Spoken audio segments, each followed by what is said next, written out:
বিসমুল্লাহির রহমানুর রহিম। প্রিয় দেশবাসী, আসসালামু আলাইকুম। আমরা আজ গোটা জাতি প্রচণ্ডভাবে শোকাহত। আমাদের প্রিয় নেত্রী, বাংলাদেশের তিনবারের প্রধানমন্ত্রী, আপসীন নেত্রী বেগম খালেদা জিয়া আজ মৃত্যুর সাথে পাঞ্জা লড়ছে।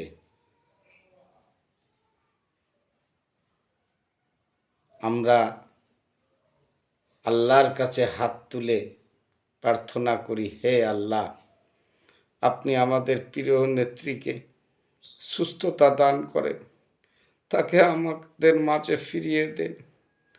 আমরা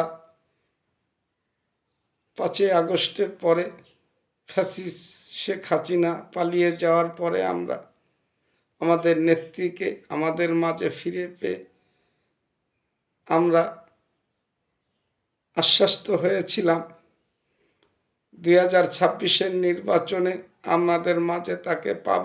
ইংল্যান্ডেতে চিকিৎসা শেষে ফিরে আসে আমরা আরও আশ্বস্ত হয়েছিলাম আল্লাহ যে এবার আমরা আমাদের মাঝে নেত্রীকে পাব এবং 2026-এর নির্বাচনে শেষ সশরীরে শরিক হতে পারবে। হে আল্লাহ, হঠাৎ করে আমাদের প্রিয় নেত্রী আজ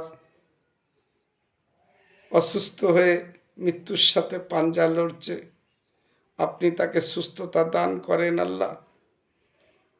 আমরা গোটা বাংলাদেশের মানুষ গভীরভাবে শোকাহত এবং আপনার কাছে দুহাত তুলে প্রার্থনা করি, আল্লাহ, আমাদের প্রিয় নেত্রীকে আপনি আমাদের মাঝে ফিরিয়ে দেন। আল্লাহ আমিন।